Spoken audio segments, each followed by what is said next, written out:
அத்திமரம் பட்டு போயிற்று. மறுநாளிலே அவர்கள் பெத்தானியாவிலிருந்து புறப்பட்டு வருகையில் அவருக்கு பசி உண்டாயிற்று. அப்பொழுது இலைகளுள்ள ஒரு அத்திமரத்தை தூரத்திலே கண்டு அதில் ஏதாகிலும் அகப்படுமோ என்று பார்க்க வந்தார். அத்திப்பழ காலமா இராதபடியால் அவர் அதனிடத்தில் வந்தபோது அதில் இலைகளை அல்லாமல் வேறென்றையும் காணவில்லை. அப்பொழுது இயேசு அதை பார்த்து, இது முதல் ஒரு காலம் ஒருவனும் உன்னிடத்தில் கனியை புசியாதிருக்க கடவன் என்றார். அதை அவருடைய சீஷர்கள் கேட்டார்கள். அவர்கள் எருசலேமுக்கு வந்தார்கள்.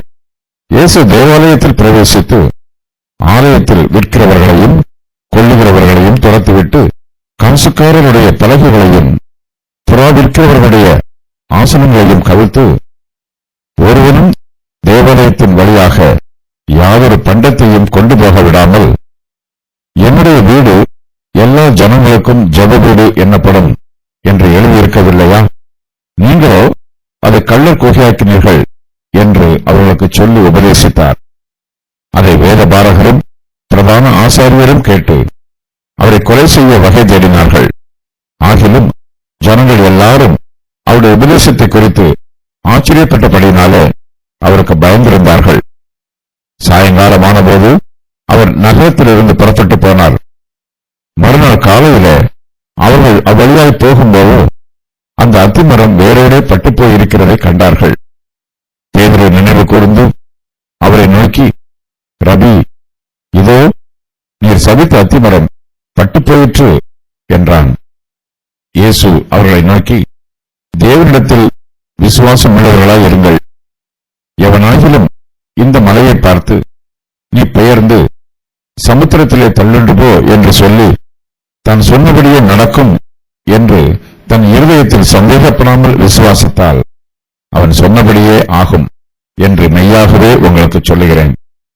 ஆதலால் நீங்கள் ஜெபம் பண்ணும்போது எவைகளை கேட்டுக்கொள்வீர்களோ அவைகளை பெற்றுக்கொள்வோம் என்று விசுவாசியுங்கள். அப்பொழுது அவைகள் உங்களுக்கு உண்டாகும் என்று சொல்லுகிறேன்.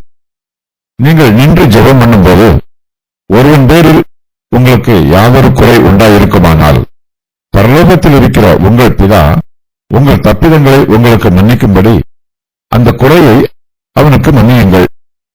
நீங்கள் மன்னியாதிருப்பீர்களானால் பரலோகத்தில் இருக்கிற உங்கள் பிதாவும் உங்கள் தப்பிதங்களை மன்னியாதிருப்பார் என்றார். கனியை புசியாதிருக்க கடவன். இயேசு கிறிஸ்து பெத்தானியாவில் இருக்கிறார். காலை வேளையில் பெத்தானியாவில் இருந்து எருசலேமுக்கு புறப்பட்டு போகிறார்.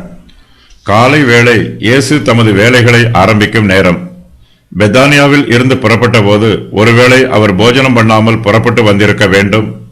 ஆகையினால் அங்கிருந்து புறப்பட்டு வரும்போது அவருக்கு பசி உண்டாயிற்று. இயேசு கிறிஸ்து வரும் வழியில் ஒரு அத்திமரத்தை காண்கிறார். அந்த மரத்தில் ஏராளமான இலைகள் தளிர்த்திருக்கிறது. இலைகள் அதிகமாக இருப்பதினால் அந்த மரத்தில் பழம் இருக்கும் என்று இயேசு எதிர்பார்க்கிறார். அந்த மரத்தில் ஏதாகிலும் அகப்படுமோ என்று பார்ப்பதற்காக அதன் அருகில் வருகிறார். ஆனால் மரத்திற்கு அருகில் வந்தபோது அதில் இலைகளை அல்லாமல் அவர் வேறொன்றையும் காணவில்லை. இந்த காலம் அத்திப்பழ காலமும் இல்லை. அத்திப்பழ காலத்தில் மரத்தில் ஏராளமான பழங்கள் இருக்கும். இது பழக்காலம் இல்லை என்றாலும் மரத்தில் ஏராளமான இலைகள் இருப்பதினால் அதில் ஏதாவது ஒரு சில பழங்களாவது இருக்கும் என்று இயேசு எதிர்பார்க்கிறார். இயேசு அந்த மரத்தை பார்த்து சபிக்கிறார். இது முதல் ஒரு காலம் ஒருவனும் உன்னிடத்தில் கனியை புசியாதிருக்க கடவன் என்னும் சாப வார்த்தைகளை கூறுகிறார். இயேசு கிறிஸ்துவின் சாபம் மனுஷருக்கு ஒரு எச்சரிப்பின் வார்த்தையாக கூறப்பட்டிருக்கிறது. இயேசு கிறிஸ்து அத்திமரத்தை சபித்ததினால் மரங்களுக்கு எச்சரிப்பின் வார்த்தையை அறிவிக்கவில்லை. அவர் மனுஷர் மீதே எச்சரிப்பின் வார்த்தையை கூறுகிறார். அத்திமரம் யூதருடைய சபைக்கு ஓமையாக இருக்கிறது. யூத சமுதாயத்தில் ஏதாவது நற்கனி கிடைக்குமா என்று தேவன் தேடி பார்க்கிறார். ஆனால் யூதர்கள் மத்தியிலோ ஒரு நற்கனியும் காண முடியவில்லை. திராட்சை தோட்டத்தில் ஒருவன் ஒரு அத்திமரத்தை நட்டி இருந்தான். அவன் வந்து அதிலே கனியை தேடின போது ஒன்றும் காணவில்லை. இந்த அத்திமரமும் கனி கொடாமல் ஏராளமான இலைகளை மாத்திரம் தளிர்க்க வைத்திருக்கிறது. இயேசு கிறிஸ்து அத்திமரத்தை சபித்ததை சீஷர்களும் தங்கள் காதுகளால் கேட்கிறார்கள். இயேசு கிறிஸ்துவின் வாயிலிருந்து வரும் ஆசீர்வாத வார்த்தைகளை நாம் மறந்துவிடாமல் நமது நினைவில் வைத்திருக்க வேண்டும்.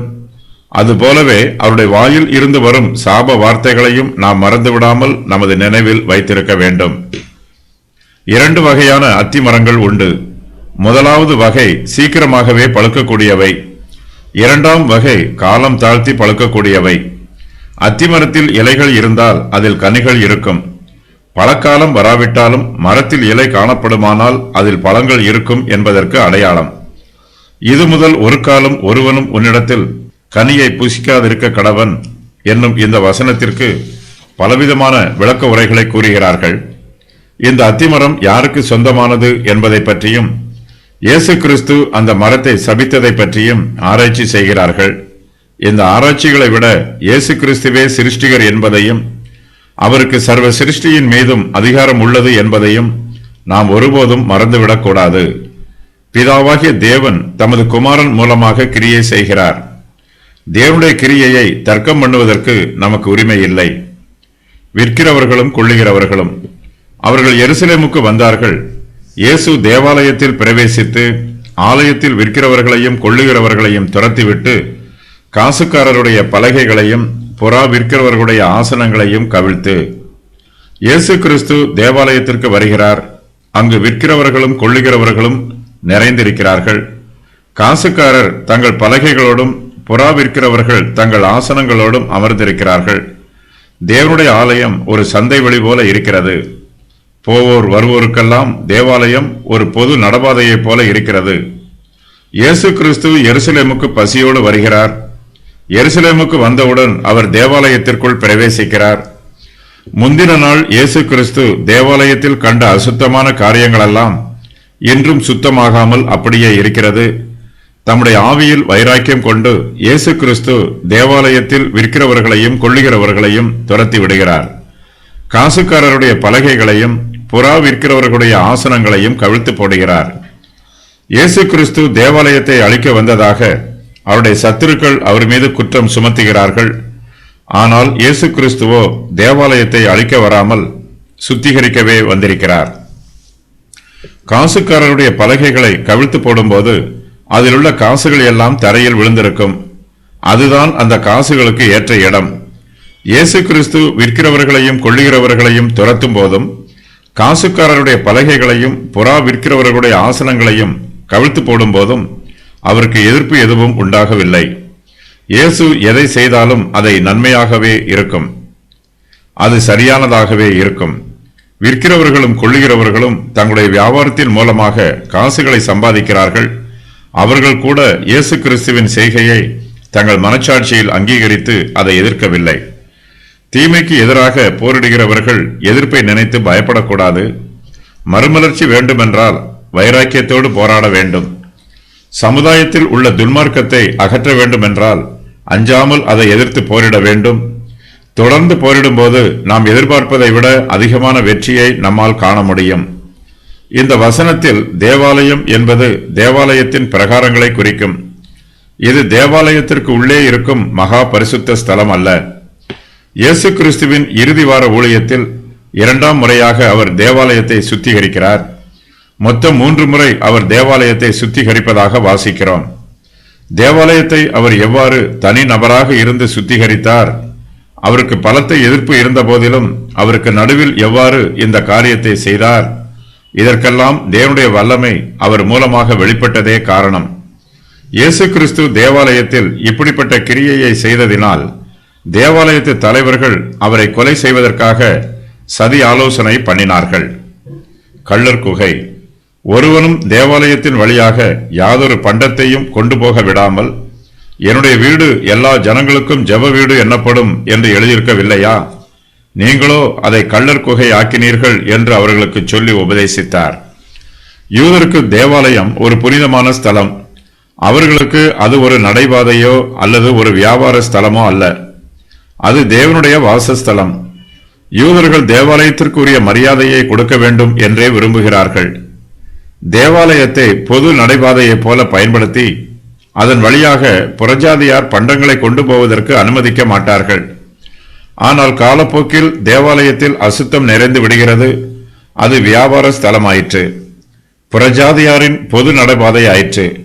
ஓரிடத்தில் இருந்து மற்றொரு இடத்திற்கு பண்டம் பாத்திரங்கள் எடுத்துச் செல்லும் குறுக்கு வழி போல தேவாலயத்தை ஜனங்கள் பயன்படுத்துகிறார்கள். தேவாலயத்தின் வழியாக ஒருவனும் யாதொரு பண்டத்தையும் கொண்டு போக இயேசு கிறிஸ்து அனுமதிக்கவில்லை. தம்முடைய செய்கைக்கு இயேசு காரணம் கூறுகிறார். என்னுடைய வீடு எல்லா ஜனங்களுக்கும் ஜெப வீடு எண்ணப்படும் என்று எழுதியிருக்கிறது என்பதை தெளிவுபடுத்துகிறார். தேவாலயம் ஸ்தாபிக்கப்பட்ட போது அது தேவனுடைய வீடாகவும் எல்லா ஜனங்களுக்கும் ஜெப வீடாகவும் ஸ்தாபிக்கப்பட்டது. தேவாலயம் அப்படித்தான் இருக்க வேண்டும் என்று இயேசு கிறிஸ்துவும் விரும்புகிறார். தேவாலயம் எல்லா ஜனங்களுக்கும் ஜெப வீடு எண்ணப்படும். யூதர்களுக்கு மாத்திரம் என்று இல்லாமல் எல்லா ஜனங்களுக்குமே தேவாலயம் ஜெப வீடாக இருக்கிறது. கர்த்தருடைய நாமத்தை யாரெல்லாம் தொழுது கொள்கிறார்களோ அவர்கள் எல்லோருமே ரட்சிக்கப்படுவார்கள். இயேசு கிறிஸ்து விற்கிறவர்களையும் கொள்ளுகிறவர்களையும் தேவாலயத்தில் இருந்து துரத்தி விடுவது அவருடைய ஆரம்ப ஊழியம் மாத்திரமே. இவர்கள் இயேசு கிறிஸ்துவனுடைய பிதாவின் வீட்டை வியாபார வீடாக்கி இருக்கிறார்கள். இப்போது இயேசு தேவாலயத்தை அசுத்தப்படுத்தும் ஜனங்களை பார்த்து, நீங்களோ அதை கள்ளர் குகை ஆக்கினீர்கள் என்று சொல்லி அவர்களுக்கு உபதேசிக்கிறார். உலக பிரகாரமான ஜனங்கள் உலக பிரகாரமான சிந்தையோடு இருக்கிறார்கள். அவர்கள் தேவாலயத்திற்கு வரும்போது அவருடைய உள்ளத்தில் மெய்யான தேவ பக்தி இல்லை. அவர்கள் ஜெப வீட்டை வியாபார ஸ்தலமாக்குகிறார்கள். பார்வைக்கு நீண்ட நேரம் ஜெபம் பண்ணுகிறார்கள். விதவைகளின் வீடுகளை பட்சித்து போடுகிறார்கள். தேவனுடைய ஆலயத்தை கள்ளர் குகை ஆக்கி விடுகிறார்கள். எழுதப்பட்ட வார்த்தைக்கு இயேசு கிறிஸ்து விளக்கம் எதுவும் தரவில்லை. அவர் கூறுவதற்கு வியாக்கியானம் கூட தேவைப்படாது. புரிந்து கொள்வதற்கு மிகவும் எளிமையானதாக இருக்கும். வேதாகமமும் புரிந்து கொள்வதற்கு எளிமையானது.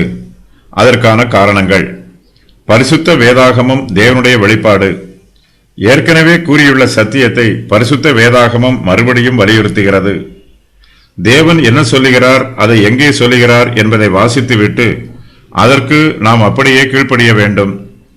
வேதாகமத்தின் மொழி நடை மிகவும் எளிமையானது. பரிசுத்த வேதாகமத்திற்கு கர்த்தரே ஆசிரியர். தேவனை நம்பும் ஜனங்கள் எளிதாக புரிந்து கொள்ளும் விதத்தில் வேத வாக்கியம் எழுதப்பட்டிருக்கிறது. வேத வசனங்களை புரிந்து கொள்வதற்கு அதை வாசித்து அதற்கு கீழ்ப்படிந்தாலே போதுமானது. பரிசுத்த வேதாகமத்தில் 80% வரலாற்றையும் மனுஷர் எவ்வாறு வாழ வேண்டும் என்னும் அறிவுரைகளையும் வாசிக்கிறோம். மீதமுள்ள 20% தீர்க்க தரிசன காரியங்களை கூறுகிறது. வேத பாரகரும் பிரதான ஆசாரியரும் அதை வேத பாரகரும் பிரதான ஆசாரியரும் கேட்டு அவரை கொலை செய்ய வகை தேடினார்கள். ஆகிலும் ஜனங்கள் எல்லோரும் அவருடைய உபதேசத்தை குறித்து ஆச்சரியப்பட்டபடியினால் அவருக்கு பயந்திருந்தார்கள். வேதபாரகரும் பிரதான ஆசாரியரும் இயேசு கிறிஸ்துவின் செயலை கேட்டு மிகுந்த கோபம் அடைகிறார்கள். அவர்கள் இயேசுவை வெறுக்கிறார்கள். அதே வேளையில் அவருக்கு பயப்படவும் செய்கிறார்கள். காசுக்காரருடைய பலகைகளையும் புறா விற்கிறவர்களின் ஆசனங்களையும் கவிழ்த்து போடுகிற இயேசு கிறிஸ்து இதன் பின்பு தங்களுடைய பதவியின் ஆசனங்களையும் கவிழ்த்து போடுவாரோ என்று வேதபாரகரும் பிரதான ஆசாரியரும் இயேசு கிறிஸ்துவை குறித்து பயப்படுகிறார்கள். ஜனங்கள் எல்லோரும் இயேசு கிறிஸ்துவின் உபதேசத்தை குறித்து ஆச்சரியப்படுகிறார்கள். இயேசு கிறிஸ்துவின் உபதேசம் ஜனங்களுக்கு பிடித்திருக்கிறது. அதை அவர்கள் பிரமாணமாக அங்கீகரிக்கிறார்கள். ஜனங்கள் இயேசுவின் சுத்திகரிப்பு கிரியைகளுக்கு ஆதரவாக இருக்கிறார்கள். ஜனங்கள் இயேசுவின் பக்கம் இருப்பதினால் வேதபாரகரும் பிரதான ஆசாரியரும் அவருக்கு பயப்படுகிறார்கள். இயேசுவை கொலை செய்வதற்கு வகை தேடுகிறார்கள். தங்களுடைய அதிகாரத்தையும் அந்தஸ்தையும் தக்க வைத்துக் கொள்வதற்காக இவர்கள் எந்த பாவச் செயலையும் செய்வதற்கு துணிந்தவர்கள். சபித்த அத்திமரம் பட்டு போயிற்று. சாயங்காலமான போது அவர் நகரத்திலிருந்து புறப்பட்டு போனார். மறுநாள் காலையிலே அவர்கள் அவ்வழியாய் போகும்போது அந்த அத்திமரம் வேரோடே பட்டுப்போய் இருக்கிறதை கண்டார்கள். பேதுரு நினைவு கூர்ந்து அவரை நோக்கி, ரபி, இதோ நீர் சபித்த அத்திமரம் பட்டுப்போயிற்று என்றான். கனி கொடுக்காத அத்திமரத்தை இயேசு கிறிஸ்து சபித்தார். அந்த அத்திமரம் வேரோடே பட்டுப்போயிற்று. சாயங்காலமான போது இயேசு கிறிஸ்து எருசலேம் நகரத்தில் இருந்து பெத்தானியாவுக்கு புறப்பட்டு போகிறார். மறுநாள் காலையில் அவர்கள் அவ்வழியாக போகிறார்கள். அப்போது இயேசு கிறிஸ்து ஏற்கனவே சபித்திருந்த அத்திமரம் வேரோடே பட்டுப்போய் இருக்கிறதை காண்கிறார்கள்.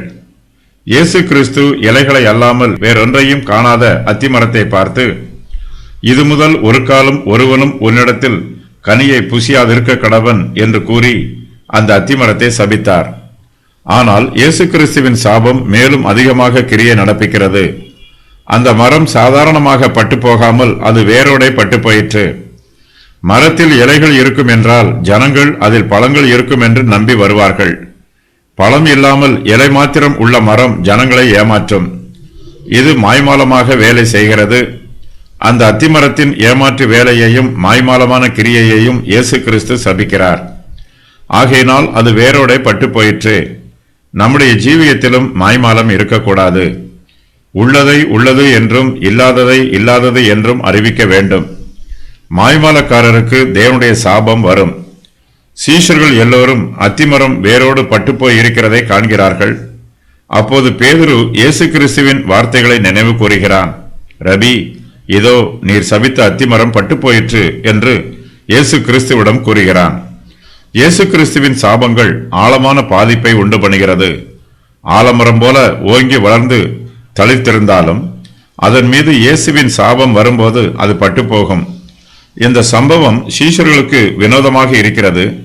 இந்த அத்திமரம் இவ்வளவு சீக்கிரமாக எப்படி பட்டு போயிற்று என்பதை அவர்களால் கற்பனை செய்து பார்க்க முடியவில்லை.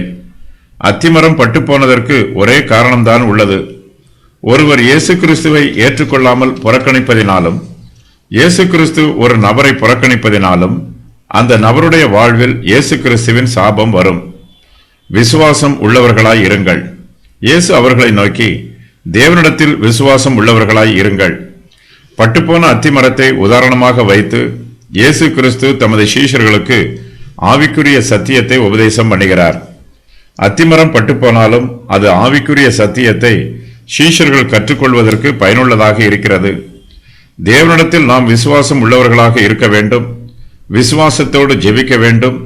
இயேசு கிறிஸ்துவனுடைய வார்த்தையின் அதிகாரத்தை குறித்து சீஷர்கள் ஆச்சரியப்படுகிறார்கள். நம்முடைய இருதயத்திலும் நாம் சந்தேகப்படாமல் விசுவாசித்தால் நாம் சொன்னபடியே ஆகும் என்று இயேசு கிறிஸ்து உபதேசிக்கிறார். ஒரு மலையை பார்த்து நீ பெயர்ந்து சமுத்திரத்திலே தள்ளுண்டு போ என்று நாம் இருதயத்தில் சந்தேகப்படாமல் விசுவாசித்து சொன்னால் அது நாம் சொன்னபடியே நடக்கும். இயேசு கிறிஸ்துவில் தேவனுடைய வல்லமையும் பலனும் உள்ளது. நாம் தேவனிடத்தில் விசுவாசம் வைக்கும்போது நமக்கு கடினமாக இருக்கும் காரியங்கள் எல்லாம் நம்மை விட்டு அகன்று போகும். ஆகையினால் நாம் ஜெபம் பண்ணும்போது எவைகளை கேட்டுக்கொள்வோமோ அவைகளை பெற்றுக்கொள்வோம் என்று விசுவாசிக்க வேண்டும். நமது இருதயத்தில் சந்தேகப்படாமல் விசுவாசிக்க வேண்டும். அப்போது நாம் சொன்னபடியே காரியம் நடைபெறும். ஆதி அப்போஸ்தலர்களும் ஆதி திருச்சபையில் சுவிசேஷத்தை பிரசங்கித்தவர்களும் இயேசு கிறிஸ்துவின் நாமத்தினாலே அற்புதங்களை நடப்பித்தார்கள். இவை அற்புதங்களின் விசுவாசமாகும். அதே வேளையில் விசுவாசமே ஒரு அற்புதம்தான். விசுவாசம் நம்மை நீதிமானாக்குகிறது. மெய்யான கிறிஸ்தவர்களிடம் விசுவாசம் நிறைந்திருக்க வேண்டும். நம்முடைய விசுவாசம் குற்ற உணர்வு என்னும் மலையை தள்ளி போடும். அதை சமுத்திரத்தின் ஆழத்தில் புதைத்து போடும். விசுவாசம் நமது இருதயத்தை சுத்திகரிக்கிறது. கபடு என்னும் பர்வதங்களை நம்மை விட்டு அகற்றி போடுகிறது. விசுவாசத்தினால் நாம் இந்த உலகத்தை ஜெயிக்கப் போகிறோம். தேவனிடத்தில் வைத்திருக்கும் விசுவாசத்தினால் நாம் சாத்தானுடைய அக்கினி ஆஸ்திரங்களை அவித்து போடுவோம். நமது ஆத்துமா கிறிஸ்துவோடு சிலுவையில் அறையப்பட்டாலும் அது மரித்து போகாமல் நித்திய காலமாக ஜீவிக்கும். தேவனிடத்தில் மனுஷரால் விசுவாசமாய் இருக்க முடியும். மனுஷரால் முடியாத காரியத்தை தேவன் கட்டளையிட மாட்டார்.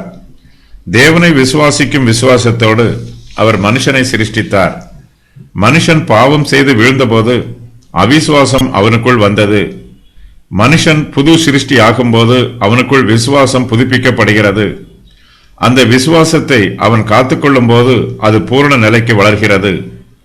ஜெபத்திற்கு பதில் கிடைப்பதற்கு நிபந்தனைகள்.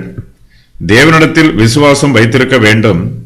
நமது விருப்பங்களை தேவனிடம் தாராளமாக பகிர்ந்து கொள்ள வேண்டும். தேவன் நமது ஜெபத்திற்கு பதில் கொடுப்பார் என்று இருதயத்தில் விசுவாசிக்க வேண்டும். இருதயத்தில் சந்தேகப்படக்கூடாது. நாம் கேட்பதை கர்த்தர் கொடுப்பார் என்பதை விசுவாசிக்க வேண்டும். நாம் கேட்பதை ஆண்டவர் ஏற்கனவே கொடுத்து விட்டார் என்று விசுவாசிக்க வேண்டும். நாம் தேவனிடத்தில் கேட்கும் பொழுது புத்திர சுவீகாரத்தின் உரிமையோடு கேட்க வேண்டும். நாம் கேட்பதும் தேவனுடைய சித்தமும் ஒன்றுதான் என்று விசுவாசிக்க வேண்டும். ஒரு காரியம் தேவனுடைய சித்தம் என்று தெரிந்தும் அதற்காக ஜெபிக்கும் போது உமக்கு சித்தமானால் என்று கூறி ஜெபிக்க கூடாது. தேவனுக்கு முன்பாகவும் மனுஷருக்கு முன்பாகவும் சுத்த இருதயத்தோடும் சுத்த ஜீவியத்தோடும் இருக்க வேண்டும். மன்னியுங்கள். நீங்கள் நின்று ஜெபம் பண்ணும்போது ஒருவன் பேரில் உங்களுக்கு யாதொரு குறை உண்டாயிருக்குமானால் பரலோகத்தில் இருக்கிற உங்கள் பிதா உங்கள் தப்பிதங்களை உங்களுக்கு மன்னிக்கும்படி அந்த குறையை அவனுக்கு மன்னியுங்கள். நீங்கள் மன்னியாதிருப்பீர்களானால் பரலோகத்தில் இருக்கிற உங்கள் பிதாவும் உங்கள் தப்பிதங்களை மன்னியாதிருப்பார் என்றார். நமது ஜெபத்திற்கு கர்த்தர் பதில் கொடுக்க வேண்டும் என்றால் நாம் மற்றவர்கள் செய்த தப்பிதங்களை மன்னிக்க வேண்டும். எல்லா மனுஷரோடும் அன்போடும் சமாதானமாகவும் ஜீவிக்க வேண்டும். நாம் நின்று ஜெபம் பண்ணும்போது மற்றவர் பேரில் நமக்கு ஏதாவது குறை உண்டாயிருக்குமானால் அந்த குறையை அவனுக்கு மன்னிக்க வேண்டும்.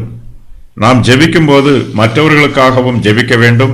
அதிலும் விசேஷமாக நமது சத்துருக்களுக்காகவும் நமக்கு விரோதமாக தப்பிதங்களை செய்தவர்களுக்காகவும் நாம் ஜெபிக்க வேண்டும். நாம் மற்றவர்களுக்கு ஏதாவது தப்பிதம் செய்திருந்தால் முதலாவதாக அவரிடத்தில் சென்று அவர்களோடு ஒப்புரவாக வேண்டும். மற்றவர்கள் நமக்கு விரோதமாக ஏதாவது தப்பிதம் செய்திருந்தால் அல்லது நம்மை காயப்படுத்தி இருந்தால் நமது இருதயம் அவர்களை தாமதமில்லாமல் மன்னிக்க வேண்டும். நாம் மற்றவர்களை மன்னிக்கும் போது நமது பரலோக பிதா நமது தப்பிதங்களையும் மன்னிப்பார். நாம் மற்றவர்கள் செய்த தப்பிதங்களை மன்னியாதிருந்தால் நமது பரலோக பிதாவும் நமது தப்பிதங்களை மன்னியாதிருப்பார். இந்த சத்தியத்தை நாம் ஜெபத்தில் தரித்திருக்கும் போது நினைவு கூற வேண்டும். தேவனுடைய கிருபாசன தண்டையில் நாம் வரும்போது நமது பாவங்கள் மன்னிக்கப்படும். அதே வேளையில் நாம் மற்றவர்களை மன்னியாதிருந்தால் நமது பாவமும் மன்னிக்கப்படாது என்பதை நினைவில் வைத்திருக்க வேண்டும். இயேசு கிறிஸ்து இந்த சத்தியத்தை நமக்கு வலியுறுத்தி கூறுகிறார். ஏனெனில் நாம் ஒருவருக்கொருவர் அன்பு கூற வேண்டும் என்பதே தேவனுடைய பிரமாணம். நாம் நம்மை நேசிப்பது போல பிறரையும் நேசிக்க வேண்டும். இந்த அடிப்படை சத்தியத்தை இயேசு கிறிஸ்து தமது சீஷர்களுக்கு பல சமயங்களில் போதகம் பண்ணியிருக்கிறார். தேவன் நமது பாவங்களை மன்னிக்க வேண்டும் என்றால் அதற்காக நாம் செய்ய வேண்டிய நிபந்தனை ஒன்று உள்ளது. நமக்கு எதிராக மற்றவர்கள் பாவம் செய்திருக்கலாம், நாம் அவர்களை மன்னிக்க வேண்டும்.